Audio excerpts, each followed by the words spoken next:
PowerPoint saya tentang pertanyaan Kayla itu hilang, jadi ini aja.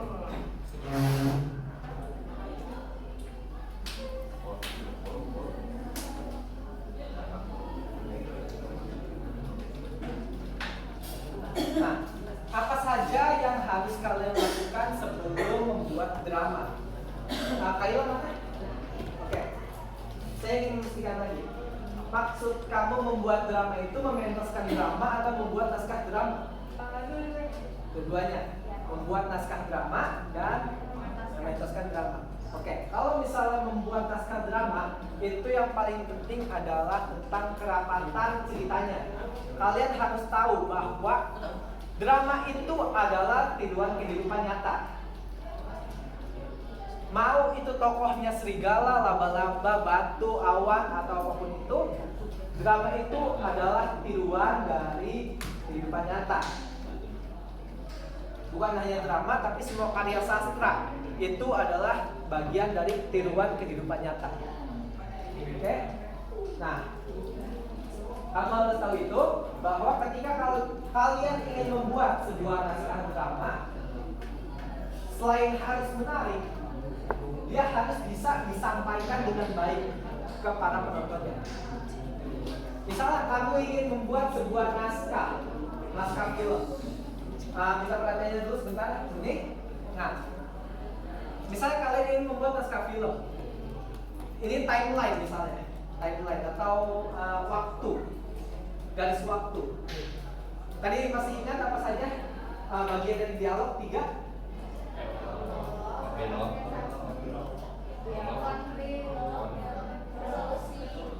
Orientasi, konflik, resolusi, perkenalan, masalah, dan penyelesaian masalah. Ketika kalian menulis sebuah naskah, mau itu naskah film, naskah drama, naskah cerita apapun itu, pasti tidak akan lepas dengan yang namanya orientasi, konflik, resolusi. Nah, masalahnya 3 hal ini tuh bisa ada di mana saja. Dan waktunya itu tidak pasti. Ada satu film yang resolusinya itu dari awal sampai 70% film. Menurut kalian bagaimana kalau misalnya orientasinya itu sampai 70% film? Gak ada konflik sama sekali nih. Ya seru, gabut, membosankan. Tapi bagaimana jika orientasi di sini misalnya, konfliknya panjang sampai sini. Seru, menegangkan. Nah, emosi, sinetron.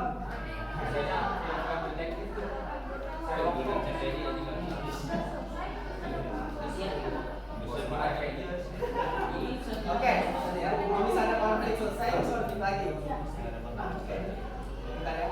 Nah, misalnya kalau misalnya sebagian besar kita kenal konflik, tadi seru, menegangkan dan macam-macam ya. Tapi ada juga bagi sebagian orang kalau misalnya konfliknya ini berkepanjangan, lama, jadi bosan juga. Terus ada juga yang resolusinya tuh Solusinya misalnya di awal. Misalnya solusi di sini. Flashback. Jadi alur turun. Nah, itu yang harus kalian perhatikan ketika ingin membuat naskah. Mau resolusinya itu segimana, mau orientasinya itu segimana, mau konfliknya itu segimana, agar bisa membuat penonton itu terbawa dan tidak membosankan. Karena prinsip dari sebuah karya sastra, dalam hal ini adalah drama, kamu dengarkan? Nah, prinsip dari sebuah karya sastra itu adalah mendidik dan menyenangkan. Dua ini harus ada. Kalau misalnya dua ini harus ada, harus mendidik dan harus menyenangkan. Menarik dan menyenangkan. Maaf, menarik dan mendidik. Terus tadi kalau misalnya dalam pementasan drama, apa yang harus dilakukan? Yang pertama, yang pertama itu tetap latihan. Nah, tapi sebelum latihan itu ada yang namanya bedah naskah. Bedah naskah.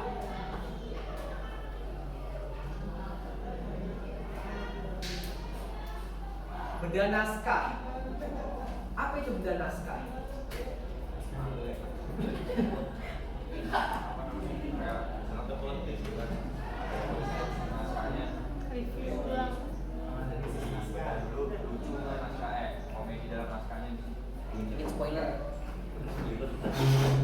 Bedah naskah itu yang paling simpel adalah ketika kalian menganalisis sesuai dengan prinsip tadi. Masih ingat yang tema, tokoh, penokohan gitu. Nah, itu bedah naskah. Kalian cari isinya dalam naskah itu adalah bedah naskah. Lalu ketika bedah naskah selesai nih, udah tahu temanya apa, tokohnya apa, penokohannya apa. Lalu yang dilakukan selanjutnya adalah membuat profil tokoh. Misalnya ada sebuah drama Malin Kundang. Misalnya kamu jadi ibunya Malin. Nah, kamu tuh harus membuat ibunya Malin itu bagaimana? Dia tubuhnya seperti apa? Apakah ada tanggal lahir? Apakah ada sebuah ciri-ciri khas, ciri-ciri khusus? Yang perilakunya bagaimana? Seperti itu. Profil tokoh. Profil tokoh sudah selesai, latihan. Nah, di sini saya akan menyebutkan 3 latihan dan kalian pilih apa yang menurut kalian itu paling penting. Vokal, raga atau gerak-gerik, atau penjiwaan.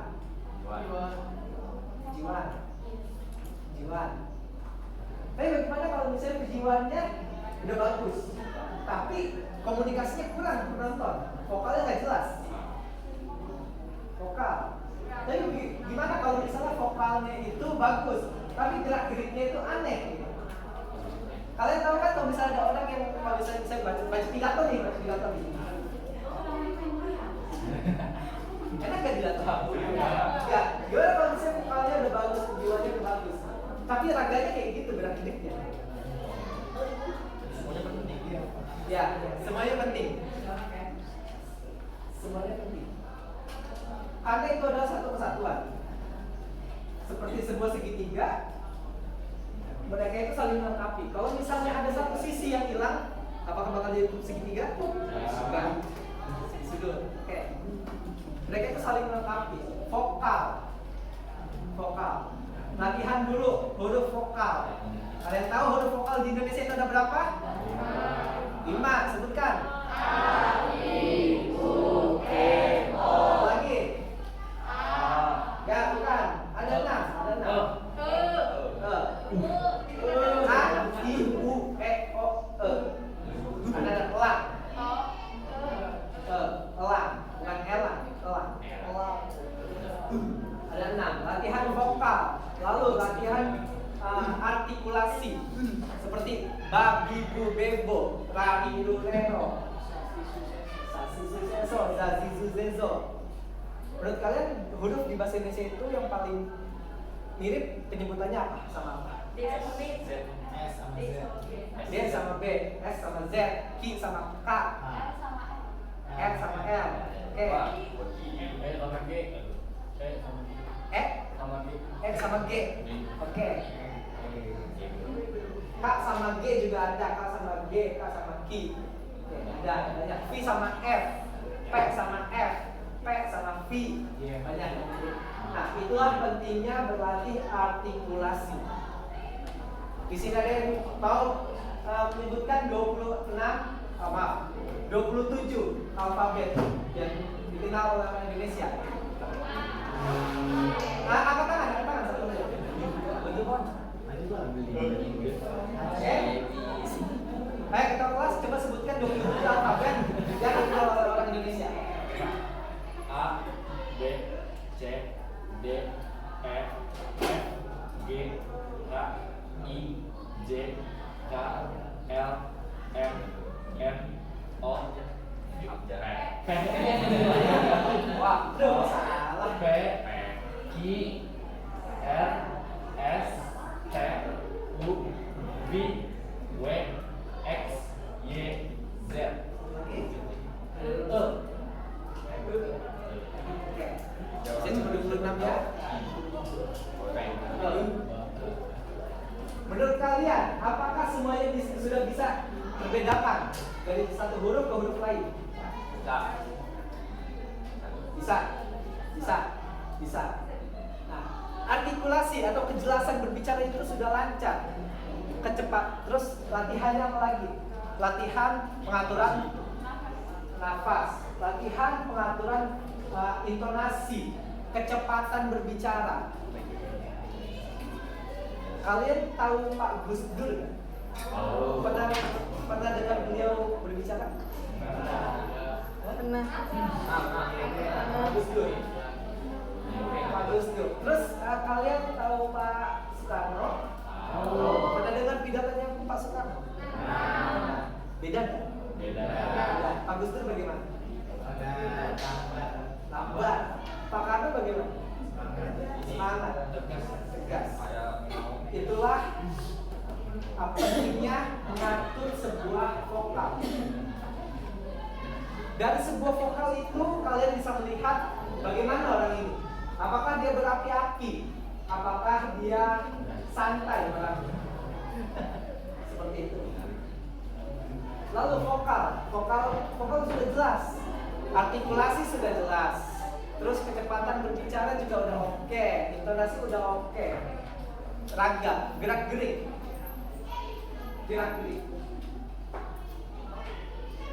Hal yang paling gampang dari mempelajari sebuah olahraga, bukan olahraga yang menjelaskan, olahraga atau olah badan, olah tubuh, itu adalah observasi. Misalnya kalian ingin menjadi seorang kepala sekolah. Apakah kalian tahu gerak-gerik kepala sekolah gimana? Apakah gerak-gerik kepala sekolah itu seperti kalian?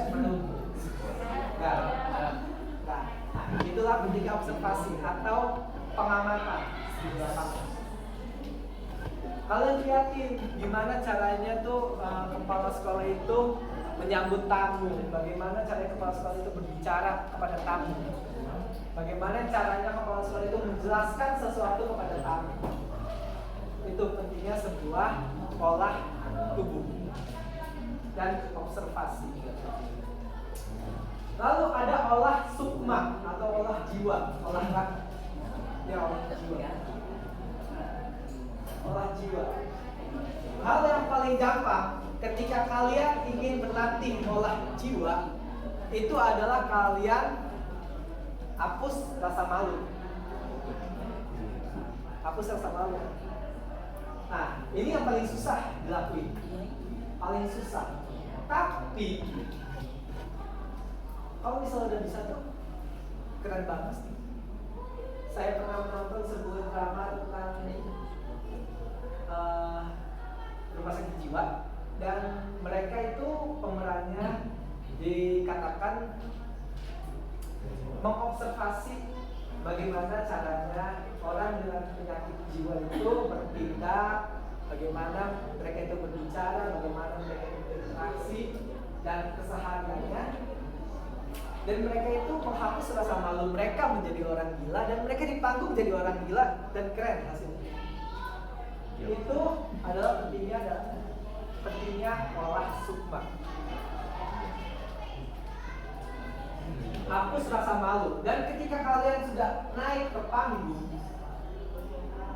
kalian sudah bukan lagi diri kalian yang biasanya. Misalnya Ari jadi Malin Bunda, drama jadi Malin Bunda. Ketika di depan kelas Ari, cuma kalau misalnya di atas panggung jadi Malin Bunda, bukan Ari lagi. Jadi misalnya kalian biasa nih di jalan-jalannya kayak gini, tapi kalian di panggung itu jadi kepala sekolah. Apa nggak disuruh turun kalian nanti? Oke, seperti itu.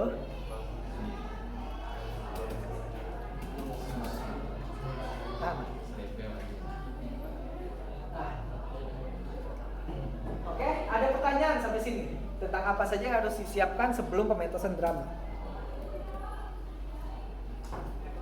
Ada pertanyaan? Apa sudah terjawab semua?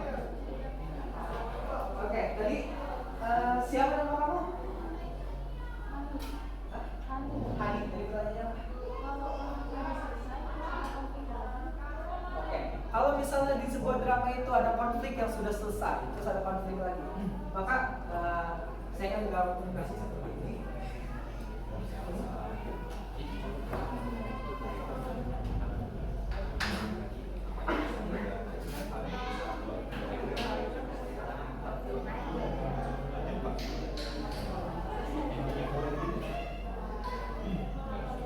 Kita balik ke ketegangan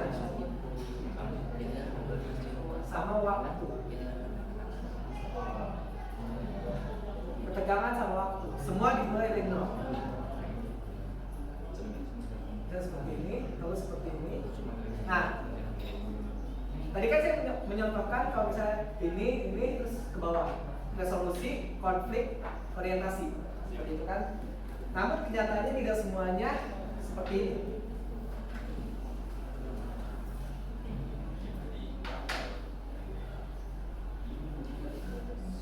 Konflik, ada konflik lagi, naik lagi, lalu turun lagi, ada konflik lagi, naik lagi, resolusi.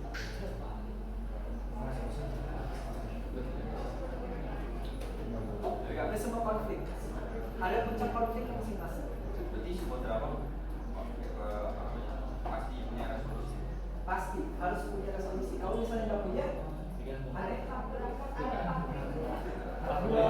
Ada lanjut. Nah, kalau ramen lanjut part 2 itu kan di drama.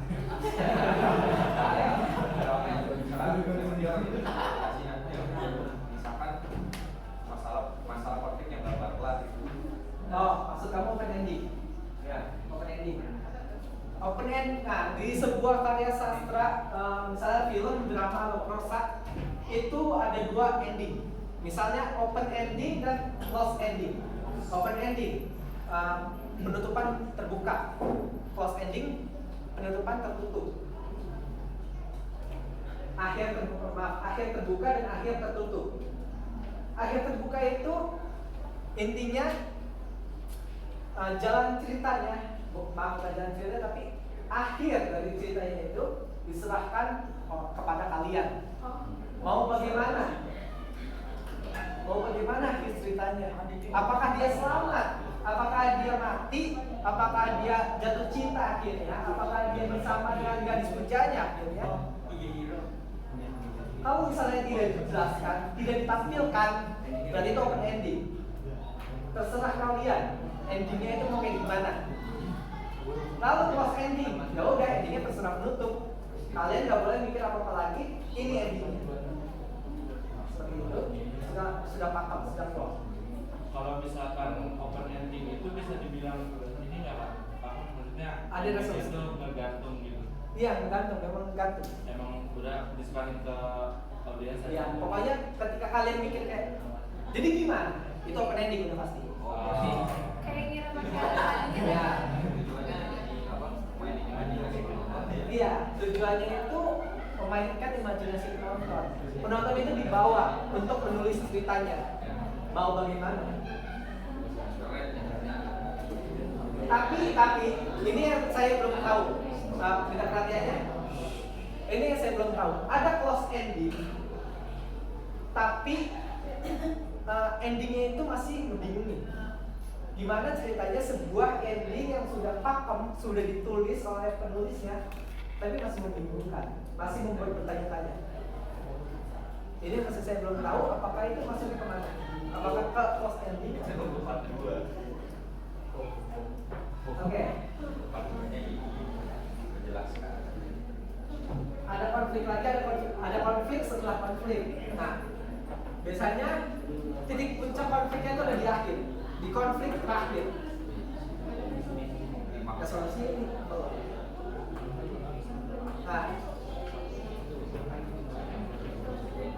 Nah, resolusinya itu, resolusi itu ketika masalah utamanya itu sudah selesai, masalah paling besar, konfliknya itu sudah mulai selesai, sudah mulai mereda. Nah, yang ini, yang klimaks turun. Nah, ini bukan resolusi, tapi masih ke dalam konflik, masih jalannya konflik, komplikasi gitu-gitu. Ini maksudnya. Nah, ketika ini sudah memuncak, sudah sampai tahap akhir masalahnya, terus menurun resolusi. Pokoknya kalian tuh harus melihat dulu, apakah si tokoh sentral ini nasibnya sudah berubah, nasibnya sudah berbalik. Ketika nasibnya sudah berbalik, maka di situ ada resolusi. Oke? Oke, 3 menit lagi. Ada yang ditanyakan? Di luar materi, misalnya kalian ingin kuliah atau ada yang ingin kerja, ada yang ditanyakan? PKL. Ini coba aja diundangin, di print top gitu-gitu, cetakan,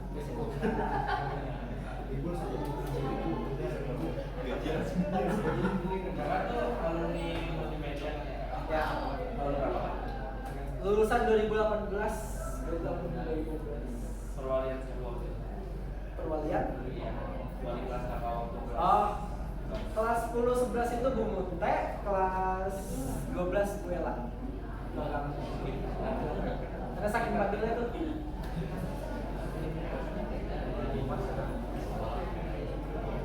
Ya, ada yang tanyakan lagi sebelum saya tutup pembelajarannya?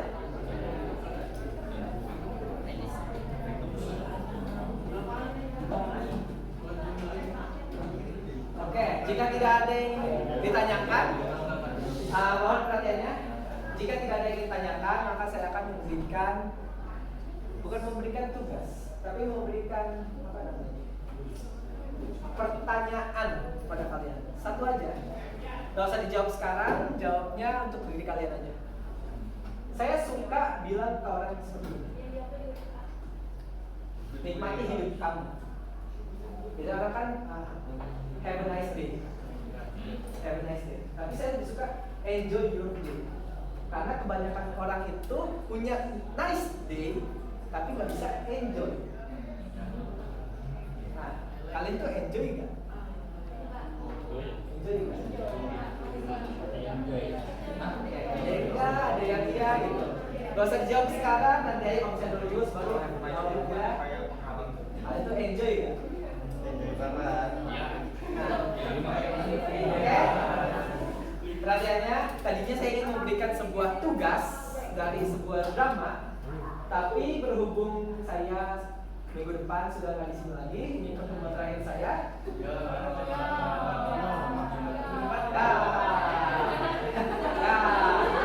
Ini pertemuan terakhir saya, jadi saya nggak tega kasih tugasnya. Karena nanti akhirnya gini juga ya nilai, saya nggak tega. Nah, Jadi cukup pembelajaran ini sampai sini saja. Apabila sudah tidak ada yang ditanyakan, saya ucapkan terima kasih atas perhatiannya. Oke.